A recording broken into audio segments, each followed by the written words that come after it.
Algo que nos sucede a muchos y nos sucedió cuando empezamos el camino de la fe es decir, ¿y ahora?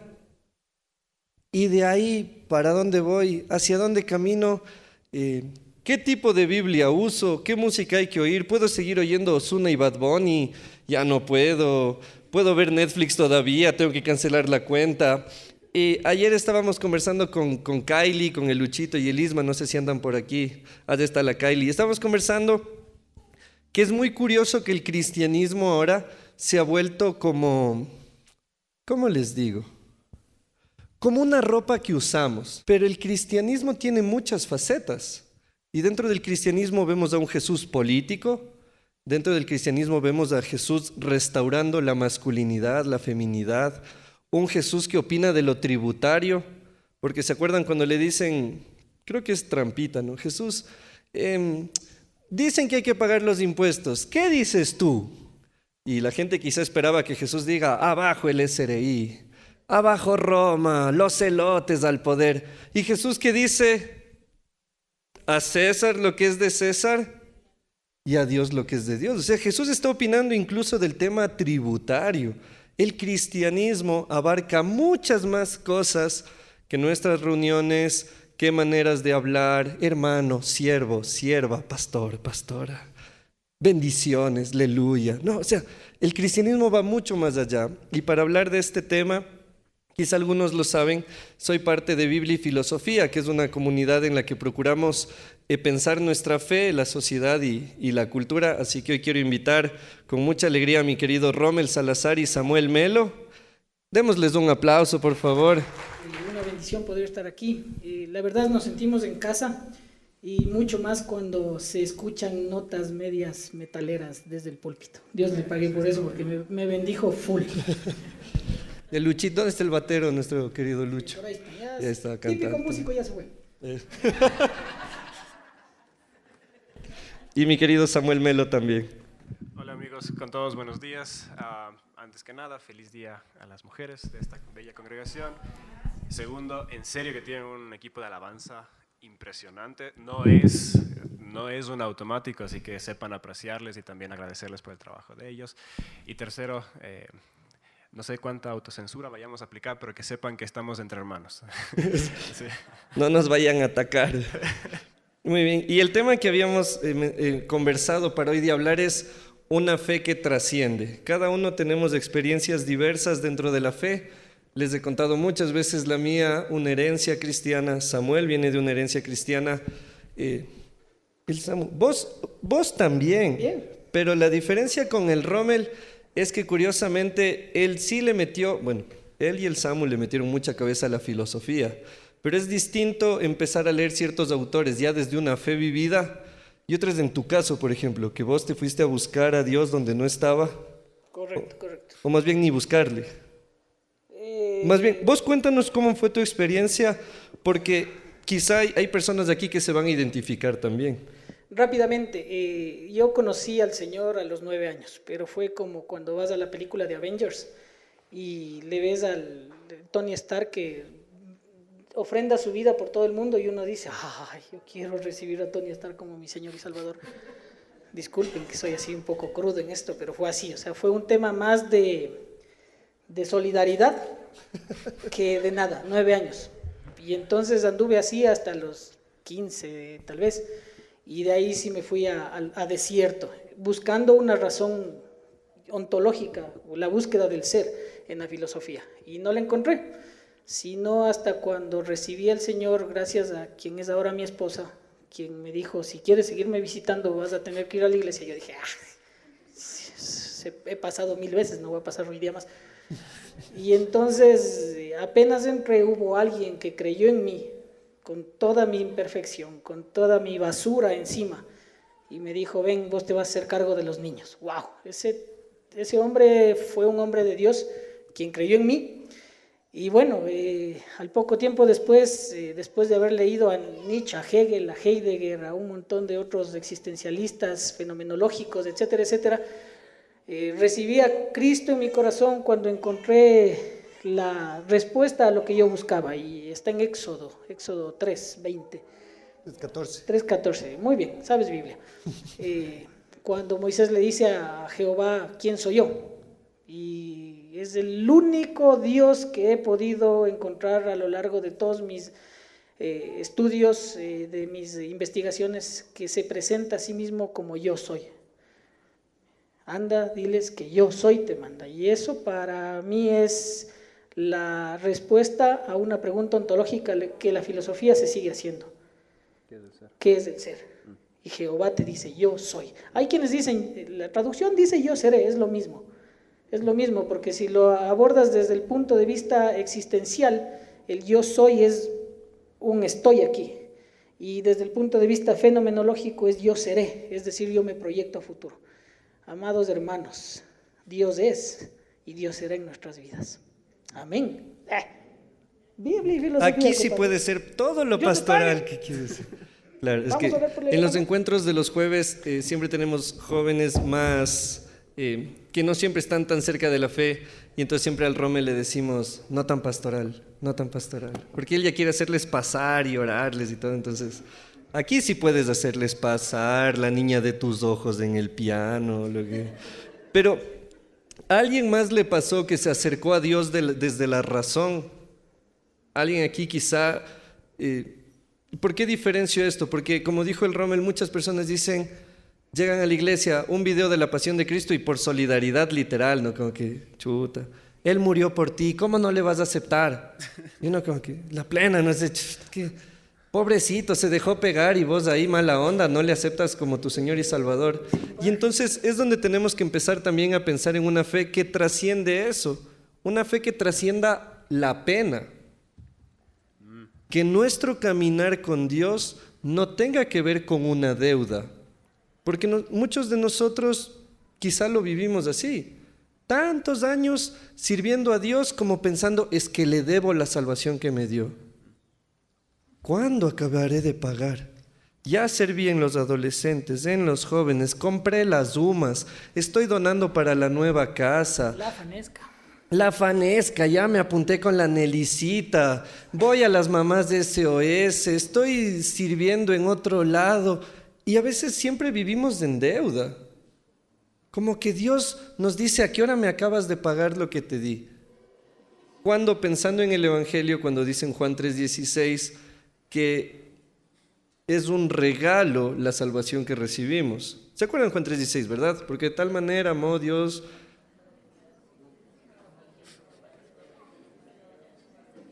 Exacto. Están recitando en diferentes versiones. Por eso no se acá están entiende. en NBI, allá están en TLA y acá está en Reina Valera. Solo por eso no se entendió. En griego. Pero la cosa es que Jesús vino a salvarnos, creo que lo entendemos todo. Pero hay una gran diferencia entre recibir un regalo y recibir un préstamo. Porque cuando recibimos un préstamo pensamos que hay que devolverlo. En cambio, cuando recibimos un regalo, no. ¿Qué tienes tú con respecto a tu salvación? ¿Un regalo o una deuda? Y es la pregunta que cada uno debe hacerse. Porque el que vive endeudado va a procurar pagar lo que debe. Pero el que tiene un regalo, lo disfruta. Es como los niños. Tú le das un juguete y no tienes que decirle que lo abra. Ya está atrás corriendo, subido en el Tonka, los que jugamos en los Tonka. Ya está en la caja haciendo una nave espacial. El que tiene deuda, en cambio, es como, bueno, o sea, juguemos pero con la caja puesta para que no se dañe. Entonces, cuando dice el Rommel esto de por solidaridad, creo que varios de nosotros en muchos momentos de nuestro cristianismo nos hemos acercado a Dios por solidaridad. Se dejó pegar, se dejó clavar, se dejó juguetear. Tenemos que empezar a trascender a esa idea y entender que todo lo que él vivió, porque sí, le juguetearon, le golpearon, el volverse humano en sí ya es bastante. O sea, siendo Dios, volverte humano, capaz de ser un castigo, ¿no? Pero Él lo hizo por amor. Entonces, está bien valorar, pero también está bien disfrutar del regalo que Dios nos ha dado. ¿Les suena la palabra iconoclasta? ¿No? Los iconoclastas eran aquellos que entraban en los templos, principalmente de los católicos, por ejemplo, y comenzaban a destruir las pinturas, comenzaban a destruir los iconos. Entonces, el iconoclasta es alguien que destruye lo sagrado, lo que está ahí como lo alto, lo consagrado. Y claro, yo soy hijo de pastor, hijo de familia misionera. Entonces, como quien dice, se podría decir que el que viene generalmente los domingos a la iglesia ve por delante como es el teatro, pero siempre hay el tras bambalinas. Entonces, claro, yo estaba un par de horas antes en la iglesia, estaba en el primer culto, luego salíamos a almorzar con todo el mundo. En la tarde había otro culto, me tocaba quedarme con ellos porque mis papás estaban con ellos. O sea, era el tipo de chico que me tocaba ya del aburrimiento pasarme las sillas por debajo, hecho militar ahí, porque no había nada más que hacer. Entonces, cuando a uno le arrastran a ese tipo de vida, es fácil cogerle tirria. Porque no es que es tu relación con el Señor, sino que es el trabajo de tus papás. Y de paso, te están arrastrando a ti al trabajo. ¿Cuántos de ustedes le arrastran a su trabajo, a sus hijos? Bueno, a mí me tocó eso. Entonces, obviamente yo... Lo siento. Ya tenemos uno por quien orar. Lo siento. Hay que orar por el Gus. Entonces, es fácil no verlo como eso bello, eso relacional con Dios, sino verlo como una religión. Y por eso es que se me metió desde muy pequeño esta cosa de realmente verle absolutamente todo lo malo que hay en la iglesia y en la religión. Fue recién a mis 16 años, cuando después de una serie de como 2 meses, escuchando prédicas sobre el Sermón del Monte, recién ahí, una vez cuando estaba mi mamá llegando de hacer compras a la casa, y ustedes saben cómo los papás tienen su manerita de picarse el uno al otro y provocarse un poquito. Entonces mi mamá llega a la casa y le dijo algo a mi papá que yo sabía que ya se fregó. Porque mi papá tiene un temperamento fuerte y toda la cosa. Pero en vez de que mi papá reaccionara así fuerte, lo que le vi hacer fue esto.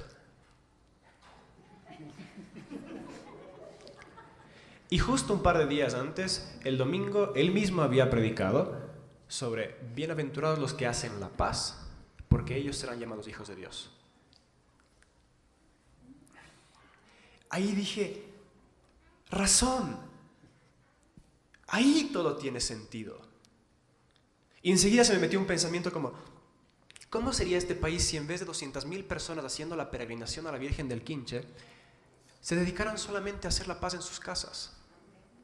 Y dije, wow, ok, el cristianismo comienza a tener sentido.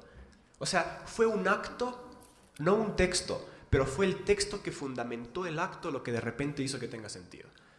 Y ahí dije, ok, mi tarea, la tarea de mi vida va a ser realmente intentar purgar aquella fachada religiosa de por encima para encontrar solamente lo máximo, lo esencial, para que eso sea lo que uno promueva, para que eso realmente sea lo que se pueda poner en palestra, porque a la gente no le interesa la religión, la gente no quiere eso, la gente no quiere los íconos, la gente quiere algo que tenga el poder de realmente iluminar en la oscuridad o como la sal dar sabor al mundo.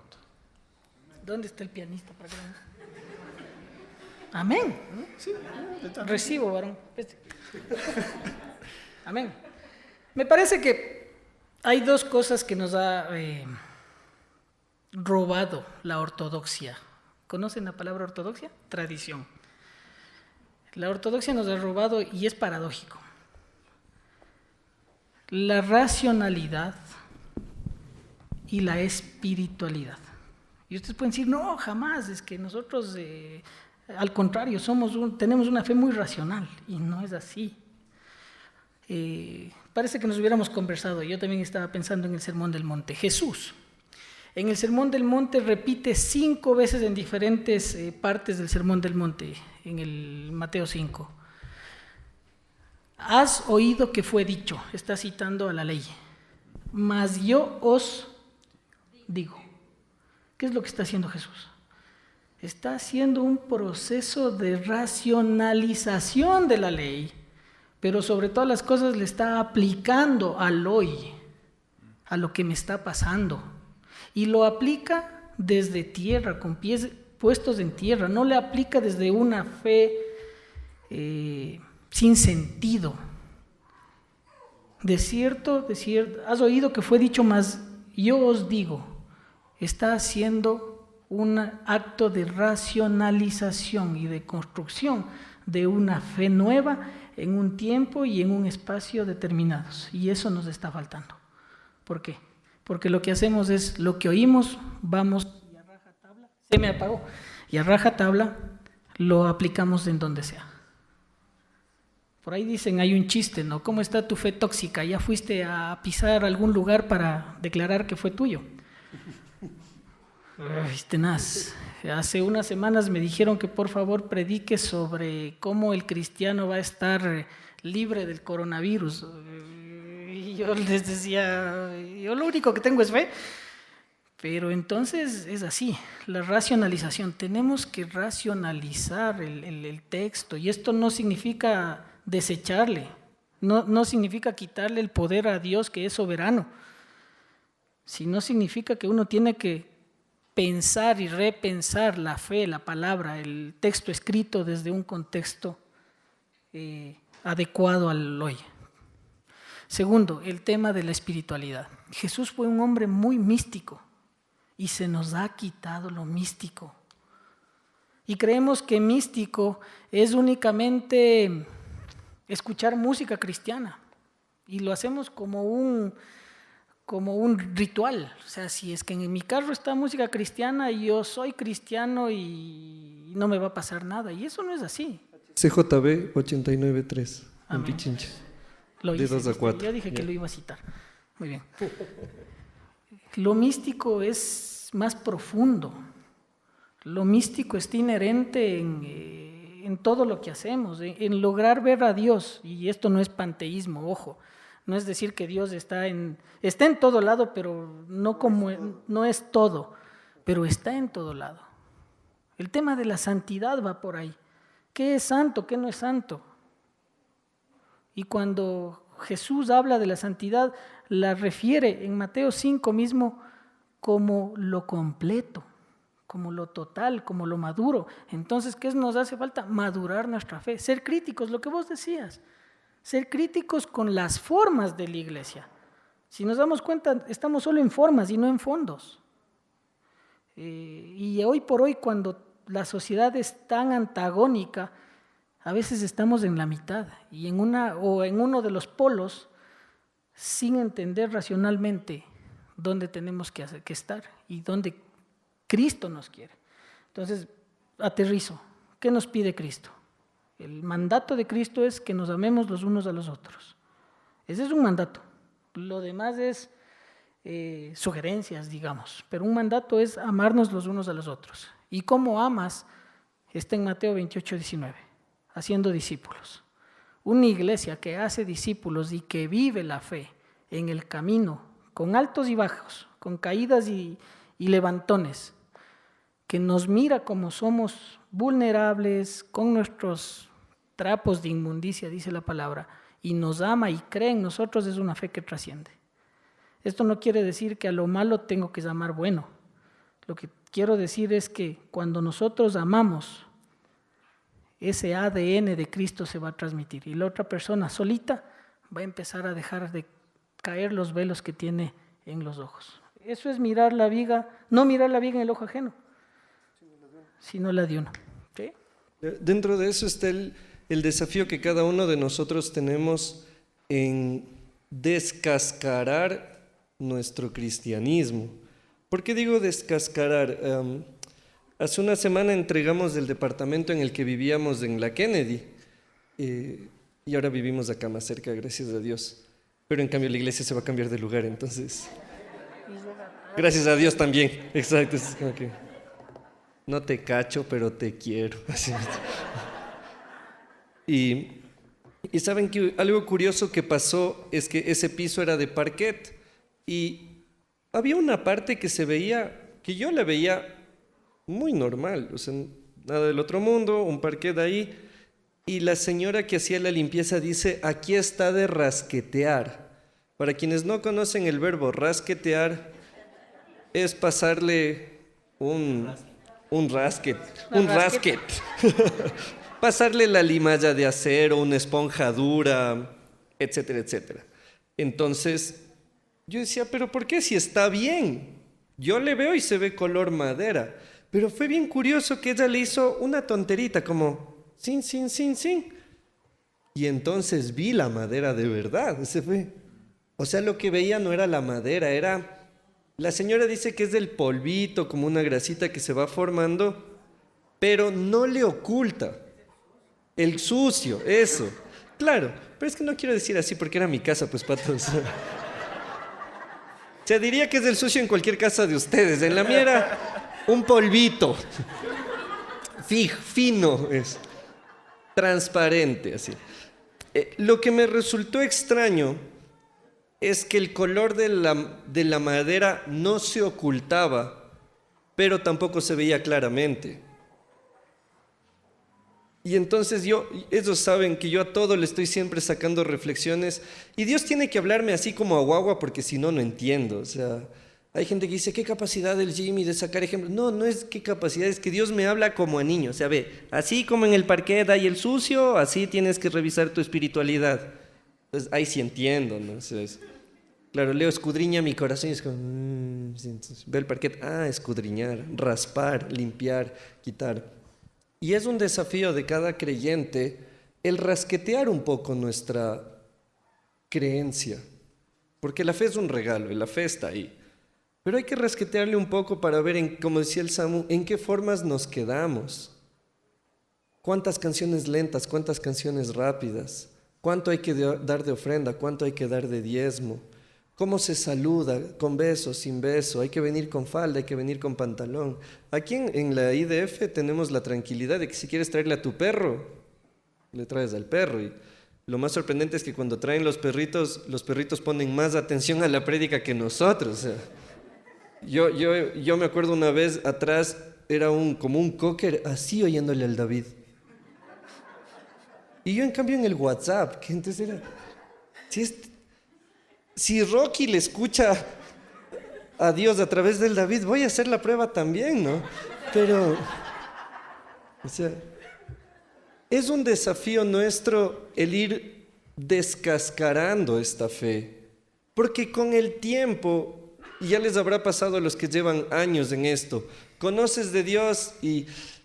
quiero servir, leo la Biblia, 1 capítulo, 2 capítulos, 3, estás orando todo el tiempo, estás manejando y estás orando, tu mujer te dice, abre los ojos, ¿cierto? ¿Verdad? Puedo orar así también. Estaba dejándome guiar por el Espíritu Santo. O sea, y vamos así, pero con el tiempo se nos van sumando las capitas al parquet. Esto no se habla, esto no se dice. Seguimos viviendo un cristianismo y se ve como cristianismo, pero ya le vamos sumando. Esto no se lee, de esto no se conversa. ¿Cómo vas a opinar esto? ¿Eres cristiano y estás a favor de esto? ¿Evangélico y en contra de esto? No puedo creer que seas alguien de derecha siendo evangélico. Vi el otro día en el Facebook, así como veo la otra. No puedo creer que seas de izquierda siendo evangélico y siendo creyente. Y nos vamos sumando más capas al parquet, hasta que capaz un día, claro, como decían, la grasita, el sucio, termina siendo de este vuelo y dice, pero sigo viendo la madera. Sí, pero si quitaras todo lo que está encima, entonces veríamos mucho mejor. Pensemos en Job. Se acerca donde Dios, después de una vida muy piadosa de fe, muy creyente, oraba todos los días, es el único en la Biblia que pedía perdón por los pecados de sus hijos por si acaso. Literal dice Job, ¿no? Que él iba y, Señor, por si mis hijos hubiesen pecado, te entrego este sacrificio. O sea, él pedía perdón por lo cometido y por cometer. O sea, Job estaba a otro nivel. Y después de la calamidad y después del dolor llega al punto de decirle a Dios este versículo que a mí me tomó muchos años de entender. El de oídas te había oído, mas ahora mis ojos te ven, como lo del parquet. Había escuchado de vos, y escuchar de Dios es suficiente para vernos evangélicos y vernos religiosos. Pero todo cambia el momento en el que vemos. Como el ciego cuando Jesús le sana y dice, antes yo no veía algo como árboles, dice, mas ahora veo, o sea, me han puesto colirio en los ojos. Entonces, pensar en esta fe que trasciende es un ejercicio personal, porque Nadie les va a dar un link de YouTube. Escucha esta prédica y el Señor te va a rasquetear el corazón. No, es un ejercicio personal que duele, en el que vamos sacando y vamos poniendo también. Y luego, claro, vale la pregunta de, entonces, si es que yo me siento así, como que está un poco sucio y no le veo mucho sentido a todo esto y vengo porque ya me toca venir. Entonces, ¿qué hacemos? Esa es la siguiente pregunta lógica. Creo yo que todos nosotros hemos estado en alguna iglesia alguna vez donde hay la hermanita muy entusiasta y para todo es, amén, aleluya, sí, Cristo vive.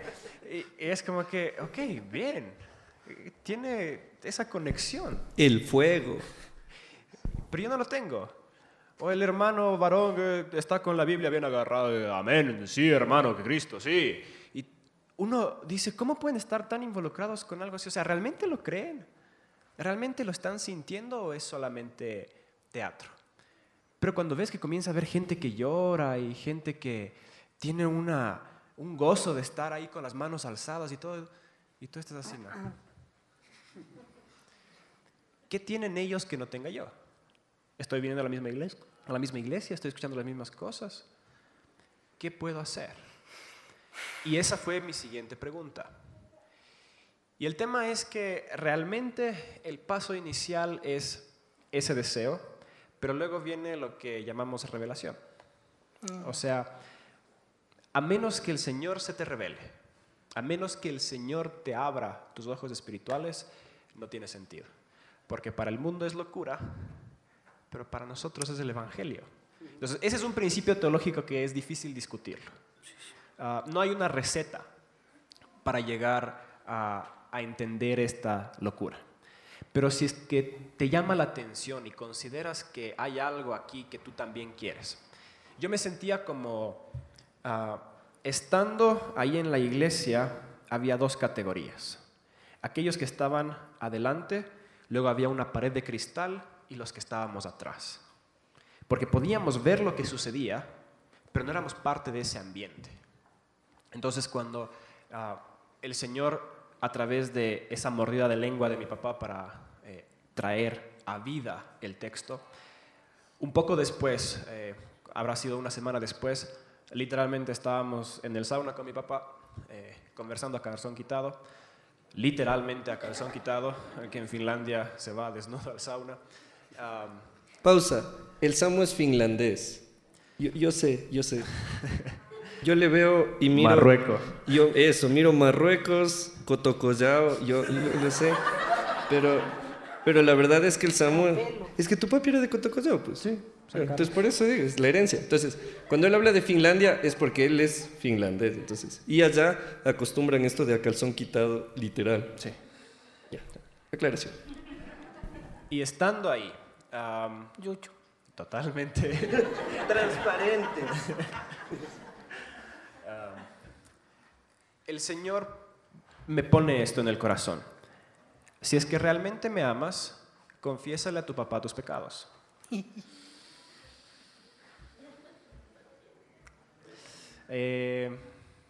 Claro, porque siempre en la iglesia yo oraba diciendo, Señor, te amo, haz lo que quieras conmigo, te pertenezco, te amo.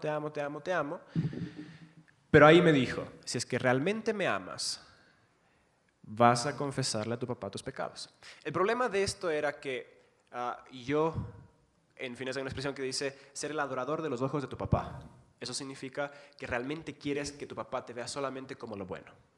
Entonces siempre procuraba hacer todo perfecto delante de mi papá. Y confesarle mis pecados era literalmente todo lo contrario. Pero ahí entendí que había una bifurcación. Si es que yo le digo a Dios que le amo, pero no soy capaz de obedecerle en esta petición, entonces no tengo derecho a seguir diciéndole que le amo, porque con la práctica no se lo demuestro. Y claro, confesarle a mi papá mis pecados es la cosa más valiente que hubiera tenido que hacer, porque significaba que estaba amando más a Dios de lo que amo mi imagen de mí mismo delante de mi papá, que era esa cosa tan preciada que intentaba como que tener. Así que ahí pasé sudando por el calor pero también por los nervios, porque sentía que llegué a un tope en mi vida cristiana. O era hacer lo que el Señor me pedía, o era decirle, no, me amo más a mí mismo, amo más mi orgullo y no tengo la humildad suficiente como para hacerte caso. Así que ahí intenté comenzar a balbucear, decir eso, pero se me fueron enseguida las lágrimas, mi papá entendió todo, pasé llorando casi 1 hora, pero cuando se acabó, sentí por primera vez en mi vida que no tenía absolutamente nada más que perder.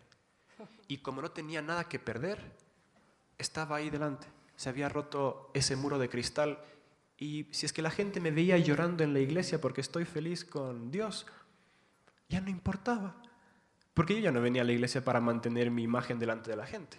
Ya era una cuestión mía con el Señor. Entonces, ese fue el paso ese de revelación.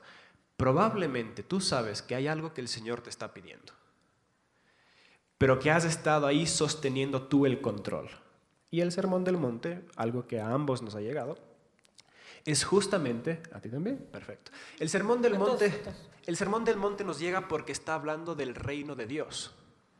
Ya no está hablando de si es que eres bautista o pentecostal o menonita o de la cuadrangular o independiente. Está hablando de si perteneces al reino de Dios.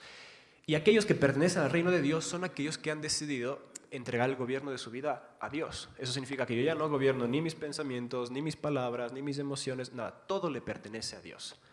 Y eso significa que Él puede hacer conmigo lo que sea. Y solamente cuando estás en ese punto, el Señor tiene la libertad real de trabajar y darte todo lo que quiera.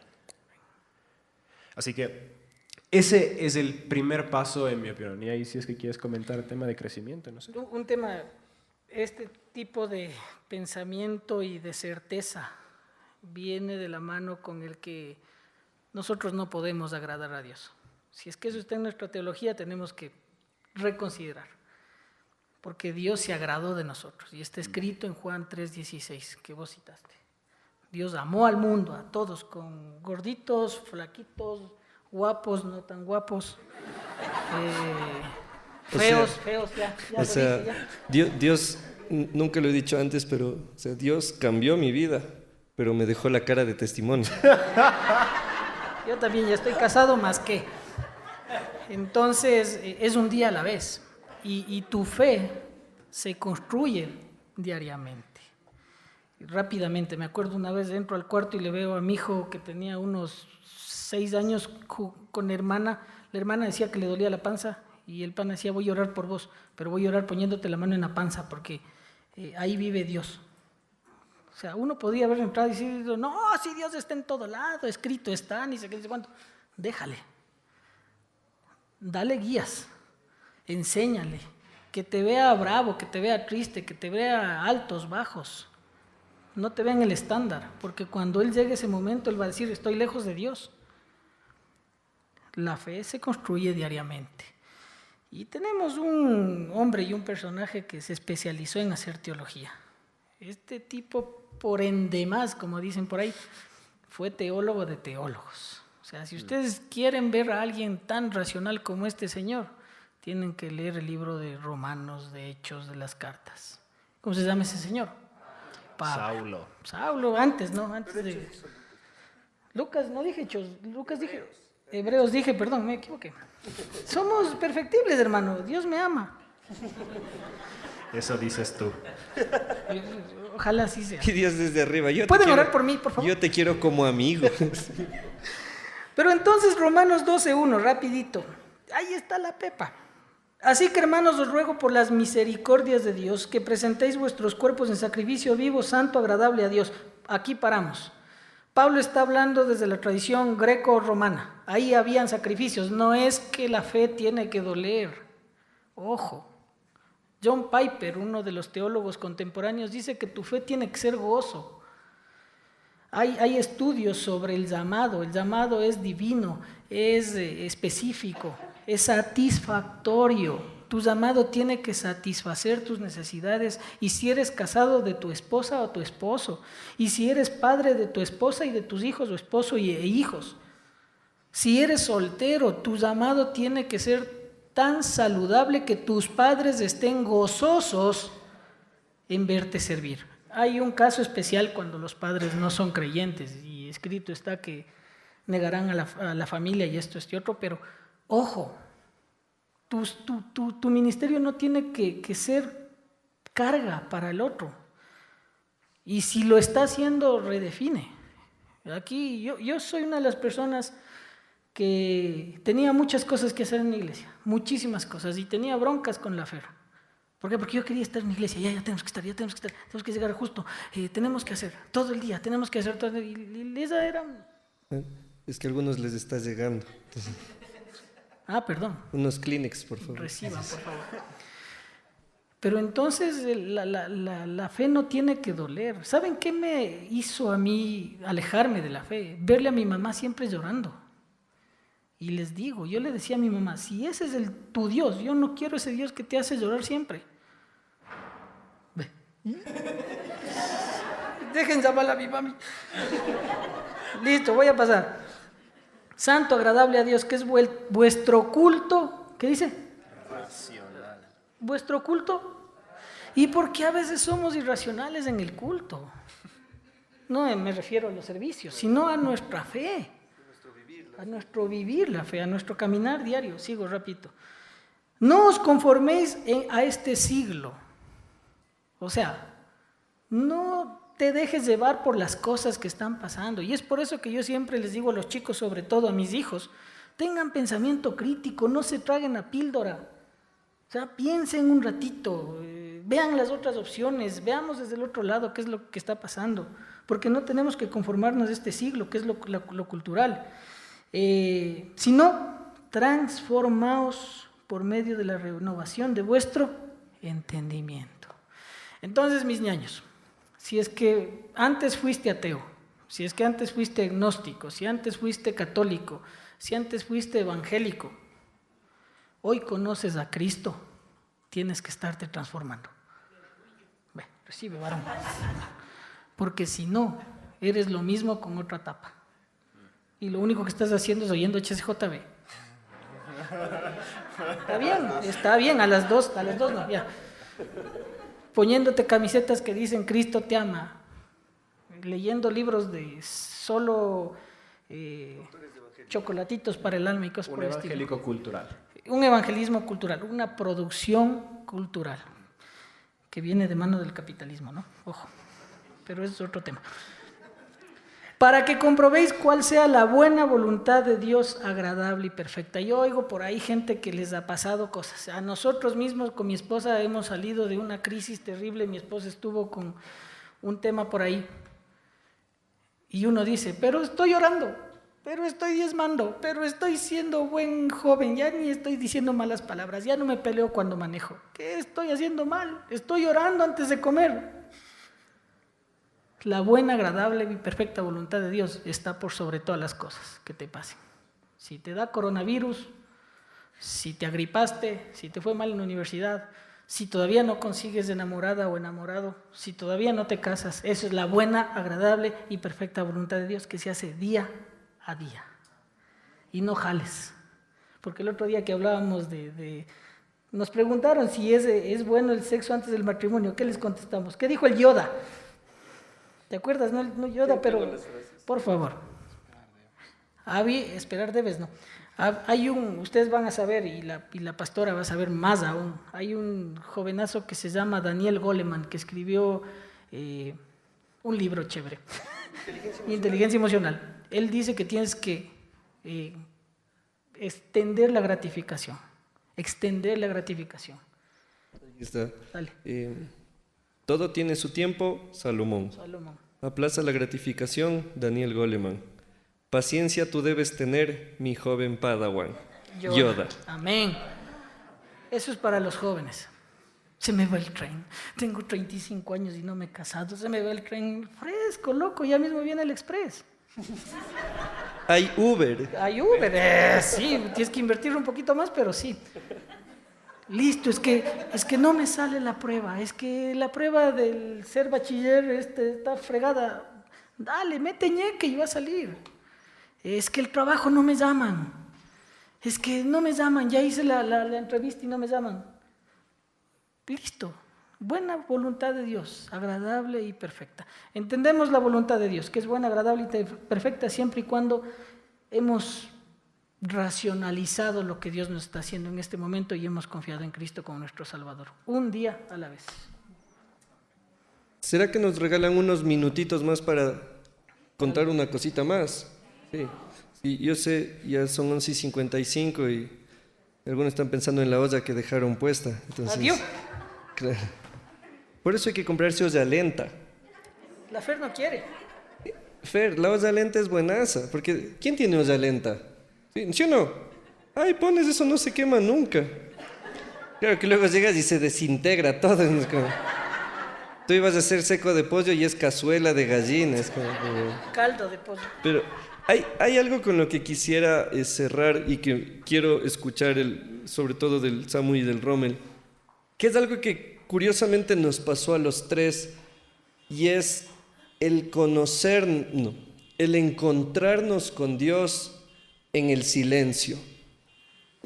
Yo me acuerdo de chiquito el cristianismo starter pack. Siempre era como un discursito de inicio a cada vez que alguien aceptaba a Cristo.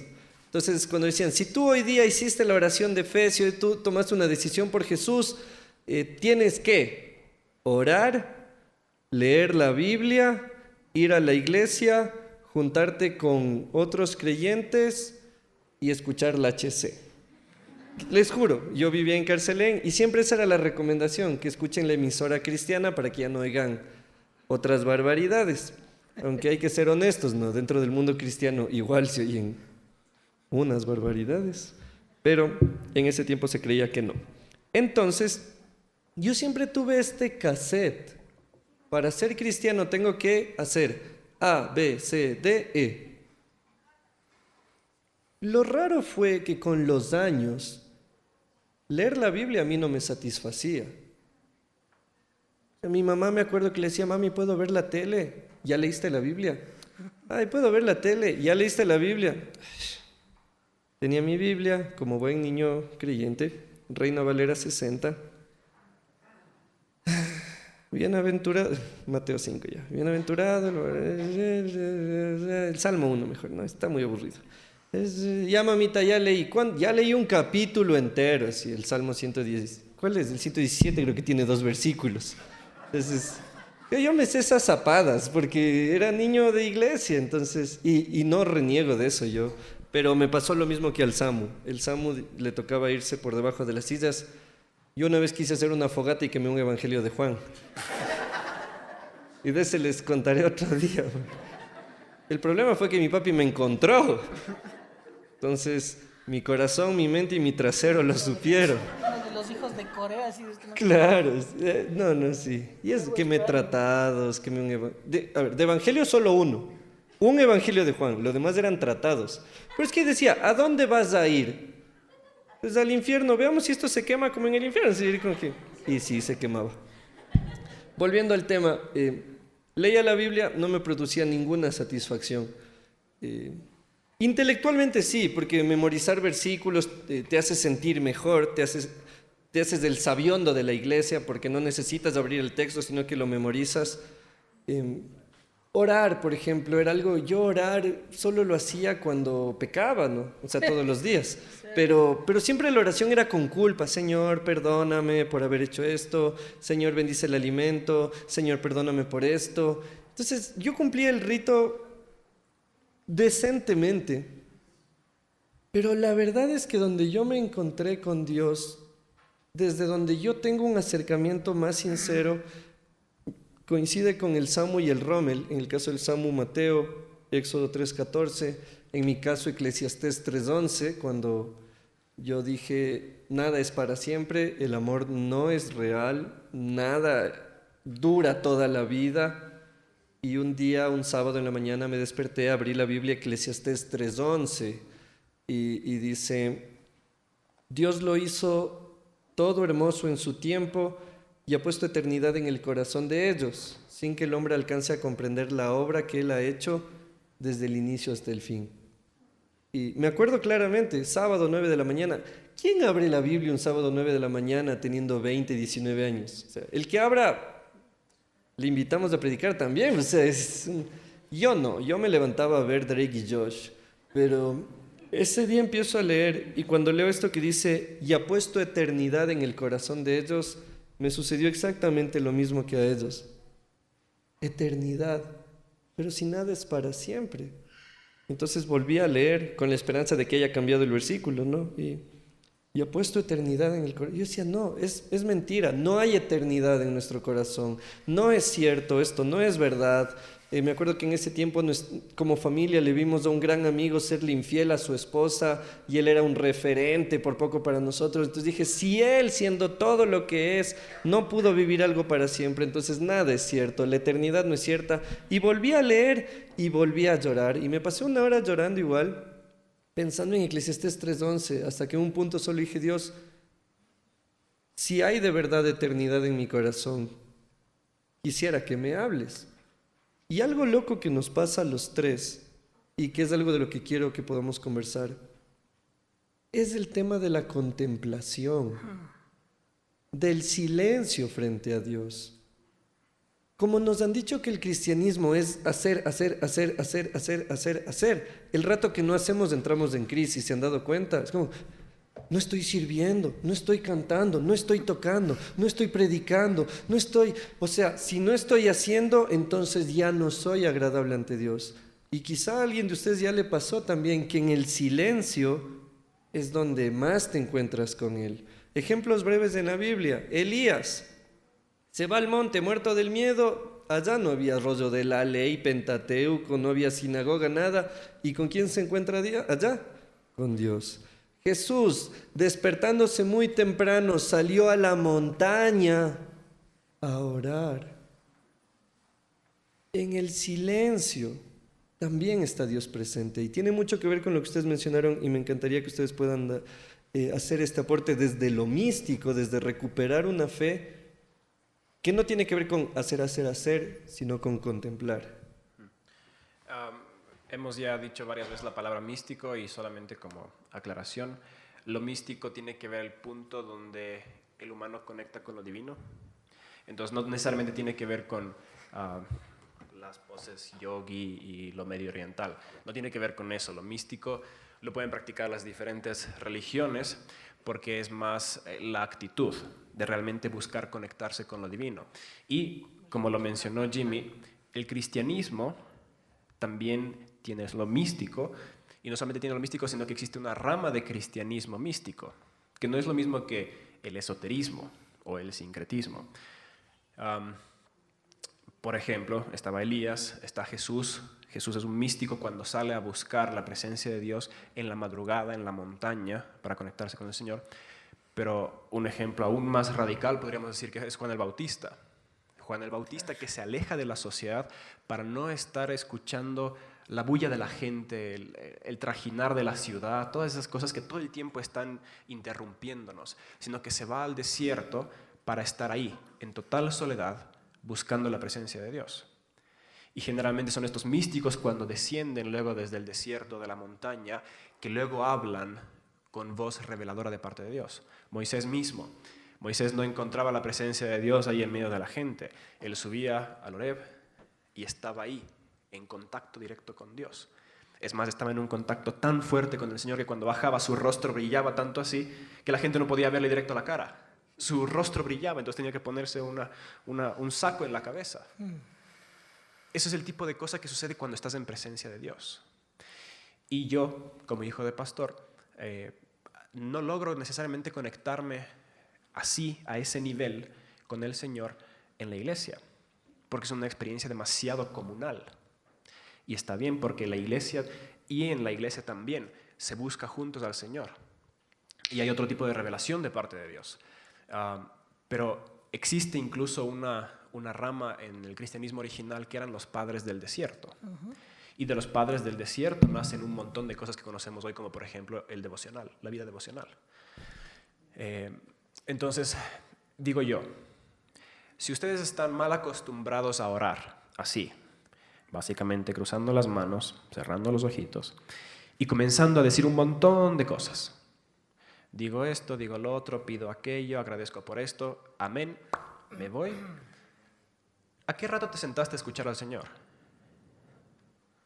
Si pasas habla y habla y habla y habla, ¿a qué rato estás dejando que Dios te hable? ¿Cuándo te has sentado a escuchar a Dios?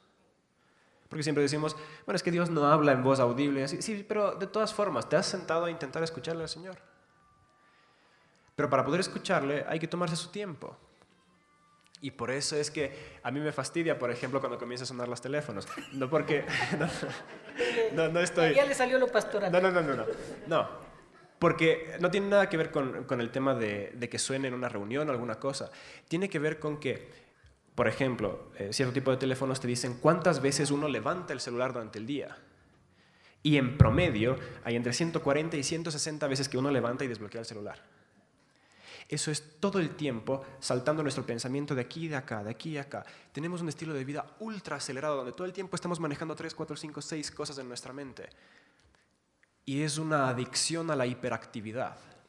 Por eso nos sentamos 5 minutos a orar y nos aburrimos o nos estresamos, nos ponemos ansiosos. Imagínate aquellos, en mi iglesia en Finlandia, 2 pastores antes del que está ahora, el pastor realmente cuando predicaba, un montón de gente llorando, un montón de gente a los pies del Señor, expulsiones de demonios, sanidades, un montón de milagros, cosas fantásticas. Y claro, era un pastor que tenía relevancia nacional, entonces una vez le hacen una entrevista a la mujer y le preguntan, ¿cuál es el secreto de tu marido para el poder espiritual que tiene? Y la mujer solo se le ríe. Si es que esas 4 horas que pasa metido ahí en el armario orando todas las madrugadas no sirviera para nada, entonces ¿para qué lo hace? El Señor dice, no ores desde las azoteas diciendo cuán grande y bello es el Señor para que todo el mundo te vea. Hacerlo en lo privado, donde solamente el Señor te puede ver. Así que yo les doy como consejo una pequeña receta. Si es que quieren comenzar a experimentar al Señor a un nivel más allá de lo religioso, vayan a sus casas, cojan su cuarto, si es que comparten el cuarto con alguien, digan, está cerrado, no molesten la siguiente hora, hora y media, ponen ahí un poco de música, no necesita ser música cristiana, preferiblemente sin letra, música clásica, solamente para que se callen los sonidos de alrededor. Hay ambiente. Sí. Porque siempre suena el portón del garage, suena el perro que comienza a ladrar, suena ahí una olla que se golpea y todo eso distrae. Una música que solamente aplaque los sonidos de fondo. Y comenzar así, sentarse en el piso, apagar la luz, sentarse en el piso y decir, Padre, no me merezco estar delante tuyo, pero sé que no existe mejor uso de mi tiempo que estar en tu presencia. Así que aquí estoy, haz conmigo lo que tú desees. Y luego, silencio. Solamente estén en silencio. Y puede que el Señor no te diga nada. Pero ¿no sería ese ya un digno sacrificio delante del Señor como una ofrenda de estoy consagrándote esto para que tú hagas lo que quieras? Y si es que Él no quiere hacer nada, si solamente te está probando si es que eres capaz de darle tiempo. Pero yo les prometo, a mí me cuesta mucho tener un tipo de vida devocional así, porque cuando yo me siento delante de la presencia del Señor, me pule tanto, me lija tanto que siento que estoy muriéndome ahí delante de Él. Duele muchísimo, porque siempre cuando uno se pone dispuesto delante del Señor, Él quiere trabajar contigo. Y por eso es que es un poco difícil ponerse delante de Él. Pero búsquenlo. Y yo les prometo que si esta fuera una iglesia donde hay gente que tiene una vida mística, espiritual, de búsqueda del Señor en lo privado, cuando vengan al grupo, eso se manifestaría de formas mucho más espectaculares. Una iglesia para ser sano tiene que tener, sí, lo público, pero lo público, lo espiritual público se alimenta de lo espiritual privado. Voy rapidísimo esto. Quiero ir al revés, ¿no es cierto? ¿Por qué lo místico llega al pueblo? Porque pienso mucho en lo comunal, en lo comunitario, en esto. Romanos 5:18. Así que, como por la transgresión de uno vino la condenación a todos los hombres, de la misma manera, por la justicia de uno vino a todos los hombres la justificación de vida. ¿A quién se está refiriendo? A Cristo. Por la muerte de uno hemos sido justificados todos. Cuando mi vida esté enfocada en Cristo Jesús, mi olor va a hacer que los otros se contagien de esto. Estamos entendiendo lo místico, que es muy personal en la esfera de lo público, como dices vos, o de lo comunitario. Y entonces ahora me salto un poco más. El carcelero, Pablo con el carcelero, Pablo y Silas con el carcelero. Hay un terremoto, Pablo estaba preso por liberar a alguien. Hay un terremoto, el carcelero piensa que se fueron, se escaparon Pablo y Silas, más ellos estaban orando allá abajo y cantando, dice. Ahí vemos cómo manejar conflictos, ¿no? Cosas geográficas, terremotos y esto. Y entonces viene el carcelero y dice, wow, se quedaron aquí. Y claro, eso es lo que hace un cristiano, dice Pablo, ¿no es cierto? Y entonces el carcelero dice, ¿y qué hago para tener lo que tú tienes? Y le dice, tranquilo, cree en el Señor Jesucristo y serás salvo tú y tu casa. ¿Y cuántos decimos amén? ¿Saben qué? Eso no es promesa, eso es una obligación, es una orden. Porque si tú estás aquí sentado y no está al lado tu hijo o tu esposo o tu esposa, es tu obligación, con amor y con misticismo, digámosle, a traerles. Porque si a un hijo vos le traes de la oreja, lo que estás haciendo es un rebelde. Pero si le empiezas a hablar y a contagiar tu fe en casa, él va a venir algún rato. Y hay que esperar en Dios. Cree en el Señor Jesucristo y serás salvo tú y tu casa. No es una promesa, es una obligación. ¿Se acuerdan de Mateo 28:19? Ahí estamos. Y acuérdense, en Efesios 3:15, si no me equivoco, para que la multiforme sabiduría de Dios sea dada a conocer a los principados y a las potestades. Nosotros como iglesia, como comunidad de creyentes, cada uno con una verdadera transformación en Cristo, desde lo místico, desde la racionalización, vamos a transformar este país, este barrio, los barrios donde ustedes vivan, y vamos a dar aún testimonio a los espíritus y potestades que están en el ambiente. Dios, patria y libertad. Samu, la frase de Chesterton. Lo que piensas de Dios es lo más importante de ti. La de la oración de ayer. ¿La de qué? Que cuando oramos Bueno, es Kierkegaard. a Kierkegaard. Sí. Hemos hecho un Biblia de filosofía aquí delante de ustedes y la verdad es que hemos sido casi 100% Biblia. Pero para citar a un filósofo, a aquellos que les gusta las artes sapienciales. Søren Kierkegaard es un filósofo y teólogo danés, padre del existencialismo, y él dice esto: la oración no es para cambiar el corazón y la voluntad de Dios, sino para uno ser cambiado en el proceso. Entonces, realmente dejemos de ver la oración como esas palabras mágicas, ese hechizo que uno da con su boca para que las cosas sucedan mágicamente a su alrededor a través del poder de Dios. No es eso. La oración es estar en comunión con el Padre, el propósito original de la creación, el Génesis, así como Adán y Eva caminaban en el jardín con la presencia de Dios. Yuchos. Como finlandés en sauna. Lo que perdió Adán y Eva en el origen no era un lindo lugar con lindas plantas y ricas frutas. Lo que perdió fue la comunión con el Señor. La muerte de Cristo lo que habilita es que podamos otra vez conversar con Él. Muy bien.